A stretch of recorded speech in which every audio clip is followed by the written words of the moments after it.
जय गुरुदेव। दूरदर्शी आवाज मासिक पत्रिका 1 सितंबर 2020 प्रश्न नंबर 19। गुर बिन भव निधि तरे न कोई, जो बिरंच शंकर सम होई। बिना गुरु के भव पार जाना असंभव है। चाहे कोई साधना तपस्या करके ब्रह्मा विष्णु और महेश शंकर के बराबर की पदवी प्राप्त कर ले, लेकिन ये अकाट सत्य है कि बिना गुरु के निस्तार नहीं होगा। प्रभु की प्रेरणा से नारद गुरु की भूमिका निभाने पहुँचे तो उस कम आयु वाले बच्चे को जंगली जानवरों, जंगल की कठिनतम परिस्थितियों को सुनाकर विचलित करना चाहा तो उस बच्चे ने क्या जवाब दिया? ए बाबा, अपनी डगर नापिए। मुझे मेरी माँ ने इतना पढ़ा दिया है कि अब मैं बिना अपने असली पिता की गोद में बैठे वापस नहीं लौटूंगा। नारद जवाब से टकरा गए। गुरु की भूमिका निभाई। एक छोटे से मंत्र हरि ओम तस्तस जाप का आदेश दिया। उसी नाम के जाप से वो प्रभु प्राप्ति करने में सफल रहे। प्रमाण में लिखा है, ध्रुव सलगन जप्यो हरिनाऊ, पाय अचल अनूप ठाऊं। ग्लानि के साथ हरि ओम तस्तस नाम जपकर ध्रुव ने अचल और अनुपम स्थान को प्राप्त कर लिया। नारद का नारायण संशय नाश हेतु सतनाम। ध्रुव को हरिनाम का उपदेश करने वाले नारद जी स्वयं तो नारायण नारायण नाम का जाप करते थे, परंतु श्री हरिपुरम के नृपत शीलनिधि की कन्या विश्वमोहिनी के हाथ की रेखाएं देखकर ललचा गए और नारद मोह प्रकरण के सबूत बन गए। विश्वमोहिनी को पाने में असफल रहे। क्रोधाग्नि और प्रतिशोधाग्नि में जलते नारद ने विष्णु को श्राप दे डाला। माया का आवरण उतरने के बाद जब नारद ने पूछा, महाराज मेरा नारायण नाम काम नहीं आया, तब प्रभु ने उन्हें समझाया कि ये नारायण नाम हद का नाम है। जब अनहद का गुरु मिले तब लगे ठिकाना ठौर। उस ऊहापोह की स्थिति में विष्णु भगवान ने नारद को क्या उपदेश दिए? जपहु जाप शंकर सतनामा, पाए हृदय तुरत विश्रामा। त्रेता में जय जीव, द्वापर में केशव। त्रेता में राम का जन्म दशरथ के यहाँ हुआ। त्रेता में राम का जन्म दशरथ के यहाँ वृद्धावस्था में हुआ। उनका नामकरण गुरुओं ने किया। तो क्या राजा दशरथ के राज में भगवान का कोई नाम नहीं चलता था? विद्वानों, मानस मर्मयोग्यों की बुद्धि का हरण हो गया, अक्ल पर पत्थर पड़ गया।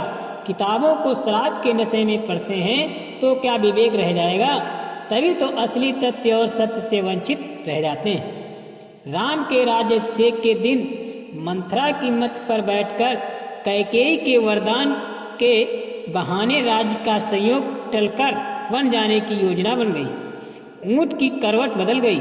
समाचार लेने के लिए को भवन पहुंचे सचिव सुमंत ने जब संवेदनशील परिस्थिति देखा तो उस समय का प्रचलित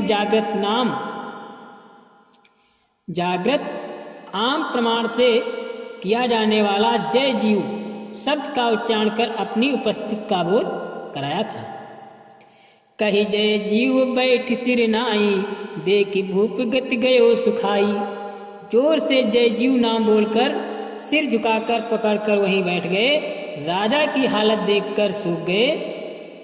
इसी नाम का जिक्र राम लक्ष्मण सीता को वन में छोड़कर वापस अयोध्या आने के समय राजा दशरथ के सामने पहुंचने पर सचिव सुमंत ने किया था जिक्र। देख सचिव जय जीव कई कीन्यो दंड प्रणाम, सुनो उठो व्याकुल नृपति कहु सुमंत कहाँ राम। राजा को देखकर सचिव सुमंत ने जय जीव कहकर दंड प्रणाम कर अभिवादन किया। जय जीव का उच्चारण सुनकर व्याकुल राजा दशरथ उठ बैठे और सचिव सुमंत्र से पूछा कि राम कहाँ हैं। स्वयंवर के समय वो कई अन्य स्थानों पर इस नाम का वर्णन सिद्ध करता है कि त्रेता में भगवान का जागृत नाम जय जीव ही था। द्वापर में केशव नाम का खूब प्रचलन रहा। कबीर के साहब नाम का। आज से लगभग 700 वर्ष पहले आदि प्रकट संत कबीरदास जी आए। उन्होंने अपने समय में प्रभु का जागृत नाम साहब जगाया। आज भी उनके नाम पर पंथ चलाकर कबीर पंथी साहब बंदगी करते नजर आते हैं। उन्होंने इस नाम का वर्णन बार बार अपनी शब्दावली में किया यथा साहब से सब होत है, बंदे से कछुनाई, राई को परवन करे, पर्वत राई माई। साहब का घर दूर सजनी, साहब का घर दूर, साहब कब के चूक हमारी। हम तो बच गए साहब दया से, शब्द डोर गही, उतरे पार रमैया की दुल्हन ने लूटा बाजार आदि। सिख पद में नाम। सिखों के आदि गुरु नाम जी नानक जी ने वाहे गुरु का नाम जगाया। तीसरी पीढ़ी में एक ओमकार का प्रचार हुआ। 5वीं पातशाही में गुरु अर्जुन देव जी ने सतनाम प्रचारित किया। 10वीं पातशाही में आखिरी गुरु गोविंद सिंह ने सत श्री अकाल जो बोले सो निहार का प्रचार किया। सूरदास जी का श्याम, मीरा का गिरधर। सूरदास के 1.25 लाख से अधिक पदों में श्याम शब्द प्रायः मिलेगा। ये उस समय का जागृत नाम था। गोस्वामी दास जी ने अपने समय में राम नाम का प्रचार किया। गोस्वामी जी महाराज ने अपने समय मौजूद मीराबाई ने अपना अलग नाम जगाया। उनके पदों में गिरधर शब्द की बारंबारता मिलेगी। ये मीराबाई द्वारा प्रभु का जागृत नाम था। चैतन्य महाप्रभु ने हरिबोल का प्रचार किया। जगजीवन साहब ने सतनाम का प्रचार करवाया। इसके लिए उनके पंथ को सतनामी पंथ कहा जाता है। जय गुरुदेव।